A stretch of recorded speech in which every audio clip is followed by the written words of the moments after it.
How do you develop your intuition? How do you develop your subtle awareness?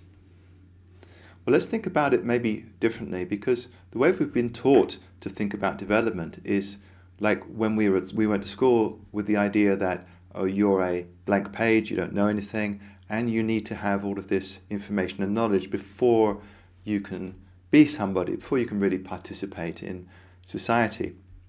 But that, what we call learning, really is nothing other than programming, where we were programmed with all the information and beliefs and values that our society thought that we needed so that we could be a useful member of society.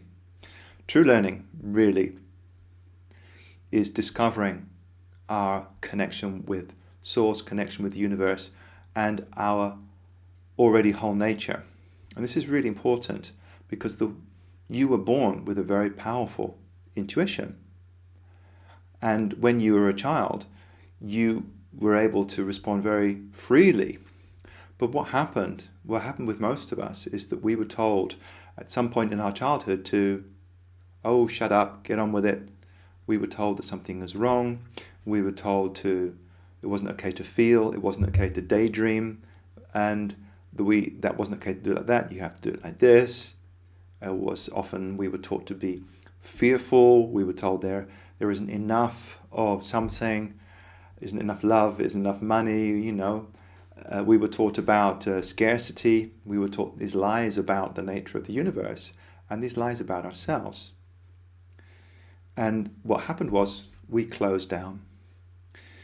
And maybe we closed down because of trauma, but we were protecting ourselves. You were protecting yourself. You did whatever you had to do to get through. And often that wasn't easy. Really, for many people, maybe for you, it was pretty tough. But if you're hearing this now, what's really important to understand is that you can get back to the innocence of that child. And I know many things have happened to us that can be quite traumatic. And yeah, we do have to deal with that and do have to heal that. But developing intuition and subtle awareness is returning to self. So how do we do this? How do we get back there? Well, a lot of different ways. So Reiki is great. Learning Reiki and practicing Reiki is really good and really powerful. But whatever works for you, whatever your path is, you follow that. So if that is meditation, if that is yoga, if that is hiking, anything that helps you move your attention onto that which is good, that which is wholesome, that which is true. If you're going into the forest, your attention expands into the forest. You're feeling the truth of nature. But the world that we've been brought up in has taught us to move our focus of our awareness onto the rational, into the mind. And we've been taught that under that, as a basic tenet, law of the universe, is that something is wrong. So we've been instilled with this idea that something is wrong, and then we've been taught to use the mind. So we work in terms of rationality, trying to solve a problem which isn't even real, but because everybody else out there is working from this false premise that there's something wrong and we need to solve a very difficult problem or riddle to get the thing that we want, we're in this sort of endless hamster wheel of becoming, and it really is endless. So how do we step off this hamster wheel? Well, we come back to ourself, and we do that through all of the spiritual practices that we know. There isn't one necessarily that's much better than the other. The one which works for you is the best for you. So let's look at what Reiki would do to help you develop your intuition. So as you work with Reiki, now whether you treat yourself or treat somebody else, what's happening? Well, a part of what's happening is that and I talk you through this if you would come to study with me, if you follow the course, what I explain is that the inner position of Reiki, whether you treat yourself or treat somebody else, is this return to self. This very meditative position that I help you practice brings you back to self. your deep self, your true self, your authentic self. So it's simply, if you look at it very simply, what you're doing is just moving the focus of your awareness from the mind, from the rationality, to your deeper self, to the truth of your whole self.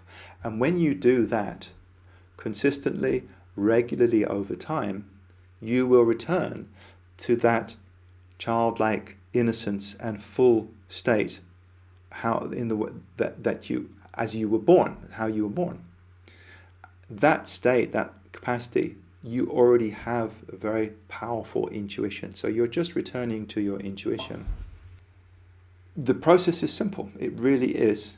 Just moving awareness away from the mind, away from the rationality, because the mind, the Western mind, the rational mind, is incapable of perceiving energy. It's incapable of perceiving Reiki. It says, well, we can't measure it with our instruments, and the Newtonian laws don't really account for it, and the Einstein's laws don't account for it. Therefore, it doesn't exist. You're making it up. So then, from our Western rational scientific approach, energy work, whether that's Reiki or Qigong, is rejected because it can't be perceived with the mind. And that's really important to know. But your intuition is there. Probably it's your intuition that brought you to this course in the first place. So your intuition is a really, really good guide.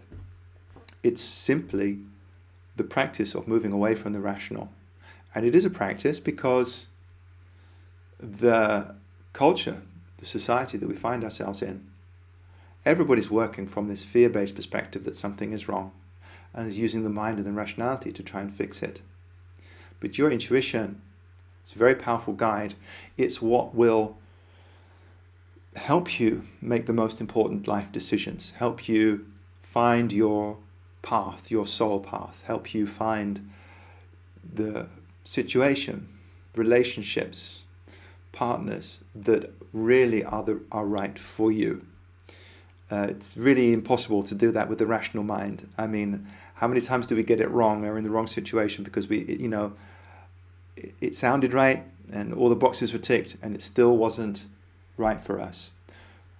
The universe, on the other hand, is a flow state. Being in the universe from the intuition is a state of flow where we listen with our intuition and we are guided, and we have to be open to be guided. So whatever works for you, whatever practice works for you, just do that, and then you will be guided to go further. The universe supports you. The universe supports us with our desire for development and evolution, because the nature itself, the DNA of the universe, is evolution and development and desire for self-knowledge. So of course the universe supports you in your desire for self-knowledge. So whatever practice works for you to start you on your journey to develop your intuition, you take that, and then as a developing human, the universe will guide you, and then when you are ready for a next step, you just listen and you'll feel like, I need to go on this course, or I need to go and see this teacher, or I need to read this book. The universe really wants you to evolve, really is there to help you. So I hope this is helpful. This path is available for all of us. It's just a practice, and it's challenging at first, but it will get easier and easier and easier as you let universe guide you.